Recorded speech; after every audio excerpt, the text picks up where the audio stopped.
ನಾವು ಯಾರು ನೋಡೋ ಯುದ್ಧ ಮಾಡ್ಲಕತ್ತಿಲ್ಲ. ಅಫ್ಘಾನಿಸ್ತಾನದವ್ರು ಇವ್ರು ನೋಡ್ಲಕತ್ತಾರೆ, ಇವ್ರು ಅವ್ರಿಗೆ ಹೊಡ್ಲಕತ್ತಾರೆ. ನಮ್ಮದೇನು ಪಾತ್ರ ಅದರಾಗಿಲ್ಲ. ಭಾರತ ಈಗಾದರೂ ಬುದ್ಧಿ ಇದ್ದರೆ, ಮನುಷ್ಯತ್ವ ಇದ್ದರೆ, ಭಾರತದಲ್ಲಿರೋರು ಈ ದೇಶದ ಅನ್ನ ತಿತ್ತಿದ್ರೆ ಜೈ ಭಾರತ್ ಅನ್ಬೇಕು.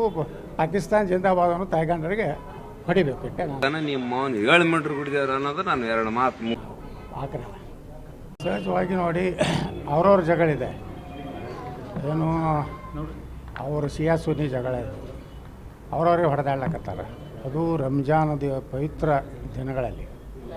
ಆದರೆ ಅವರು ಭಾರತದಲ್ಲಿ ಎಲ್ಲರೂ ಅತ್ಯಂತ ಸಂತೋಷ ಶಾಂತಿಯಿಂದ ರಂಜಾನ್ ಆಚರಣೆ ಮಾಡ್ತಾಯಿದ್ದಾರೆ. ಯಾವ ಧರ್ಮ ಎಲ್ಲಿ ಹುಟ್ಟಿತ್ತೋ ಅಲ್ಲೇ ಇದು ಪ್ರಾರಂಭ ಆಗಿದೆ. ಇದಕ್ಕೆ ಭಾರತ ಏನೋ ಜವಾಬ್ದಾರಿ ಅಲ್ಲ. ಭಾರತ ಎಲ್ಲ ದೇಶಗಳ ಜೊತೆ ಒಳ್ಳೆಯ ಸಂಬಂಧ ಇದೆ. ಅಮೇರಿಕ ಜೊತೆನೂ ಒಳ್ಳೆಯ ಸಂಬಂಧ ಇದೆ, ಇಸ್ರೇಲ್ ಜೊತೆಗೂ ಸಂಬಂಧ ಇದೆ, ಇರಾನ್ ಜೊತೆಗೂ ಸಂಬಂಧ ಇದೆ. ನಮ್ಮದು ಇದ್ರಾಗ ಏನಿಲ್ಲ, ಭಾರತ ನ್ಯೂಟ್ರಲ್ ಇದೆ. ನಾವು ಶಾಂತಿ ಬಯಸೋರು. ಅರ್ಥ ಆಯಿತು ಅನಿಸುತ್ತೆ.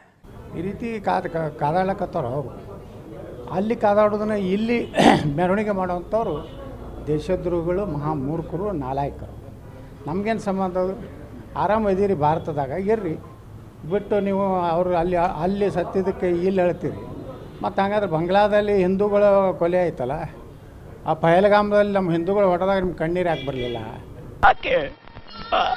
ಯಾಕೆ ಹಾಂ, ಹಿಂದೂಗಳನ್ನು ಕೊಲೆ ಆದಾಗ ನಿಮ್ಗೆ ಯಾವುದೂ ರೀತಿ ಕಣ್ಣೀರು ಬರೋದಿಲ್ಲ, ಎದೆ ಬಡ್ಕೋದಿಲ್ಲ.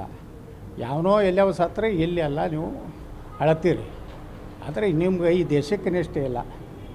ಈ ದೇಶದ ಅನ್ನ ತಿಂದು, ಈ ದೇಶದ ನೀರು ಕುಡಿದು, ಈ ದೇಶದ ಗಾಳಿ ಸೇವನೆ ಮಾಡಿ ಯಾರೋ ಯಾವುದೋ ದೇಶದಾಗ ಸತ್ರೆ ಅಳುವುದು ಅದು ದೇಶದ್ರೋಹ ಮತ್ತು ಈ ದೇಶಕ್ಕೇ ಒಂದು ರೀತಿ ಮೋಸ ಮಾಡ್ದಂಗೆ. ನನ್ನ ಮಕ್ಕಳ ನೀವು ಮನುಷ್ಯರ ಇದು ಜೀವನಾನ ಮುಖಾಚರಣೆ ಮಾಡ್ತಾ ಇದ್ದಾರೆ, ಪ್ರತಿಭಟನೆ ಮಾಡ್ತಾ ಇದ್ದಾರೆ. ವಿಜಯಪುರದಲ್ಲಿ ಪ್ರತಿಭಟನೆ ಮಾಡ್ತಾ ಇದ್ದಾರೆ. ಅದೇ ಮಾಡೋರು. ಅವರು ಯಾರಾದ್ರೂ ಗೊತ್ತಾಯ್ತಲ್ಲ. ಇವರು RSS ಒಂದು ಪಥಸಂಚಲನ ಮಾಡಬೇಕಾದ್ರೆ ನಮ್ಮ ಕರ್ನಾಟಕದಲ್ಲಿ ರಿಜಿಸ್ಟ್ರೇಷನ್ ಆಗಿದೆ ಅನ್ನೋದು ಕೇಳ್ತಾರೆ ಪ್ರಿಯಾಂಕಾ ಖರ್ಗೆ. ಈಗ ಇವರು ಅಳುವುದಕ್ಕೆ ಮತ್ತು ಆ ದೇಶದ ನಾಯಕನ ಚೀಲಗಳಾಗಲಿಕ್ಕೆ ಯಾವುದಾದ್ರೂ ರಿಜಿಸ್ಟ್ರೇಷನ್ ಎಲ್ಲಾದರೂ ಮಾಡ್ಯಾರನೋ? ಇರಾಣದಾಗ ಮಾಡ್ಯಾರೋ, ದಾಗ ಮಾಡ್ಯಾರೋ? ಈಗ ಪ್ರಿಯಾಂಕಾ ಖರ್ಗೆ ಸಿದ್ದರಾಮಯ್ಯ ಹೇಳಬೇಕು ದೇಶದ ರಾಜ್ಯದ ಜನರಿಗೆ, ಅವರು ಸ್ಟ್ರೈಕ್ ಮಾಡೋದು, ಅಶಾಂತಿ ಗಲಭೆ ಎಬ್ಬಿಸೋದು ಇದನ್ನು ಭಾರತದಲ್ಲಿ ಮಾಡಬಾರ್ದು. ಮಾಡಿದ್ರೆ ಅವ್ರ ಮ್ಯಾಗೆ ಆ್ಯಕ್ಷನ್ ಗುಂಡಿನ ಒಂದು ದಾಳಿ ಮಾಡಿ ಮುಗಿಸ್ಬೇಕಷ್ಟೇ. ಅವರೆಲ್ಲ ದೇಶದ್ರೋಹಿಗಳೇ ಹೊರತು ಅವರು ದೇಶ ಪ್ರೇಮಿಗಳಲ್ಲ. ಭಾರತಕ್ಕೆ ಅನ್ಯಾಯ ಆದಾಗ ಪಾಕಿಸ್ತಾನ ಭಾರತದ ಮೇಲೆ ದಾಳಿ ಮಾಡಿದಾಗ ಪಾಕಿಸ್ತಾನ ವಿರುದ್ಧ ಗೆದ್ದಾಗ ಇವರು ಸಂತೋಷಿರೋದಿಲ್ಲ. ಈಗ ಭಾಳ ದುಃಖ ಆಗಿದೆ, ಪಾಪ ಕಣ್ಣೀರು ಹಾಕ್ತಾಯಿದ್ದಾರೆ. ಆದಷ್ಟು ಕಣ್ಣೀರು ಹಾಕೋದು ಆತ್ಮಹತ್ಯೆ ಮಾಡ್ಕೊಂಡು ಒಳ್ಳೆಯದು. ಅವರು ಸಹ ಸ್ವರ್ಗ ಸೇರ್ಬೋದು. ಅದೇನ್ ಮಾತಂತ ಹೇಳಿದ್ರಿ ಸರ್ ನೀವು?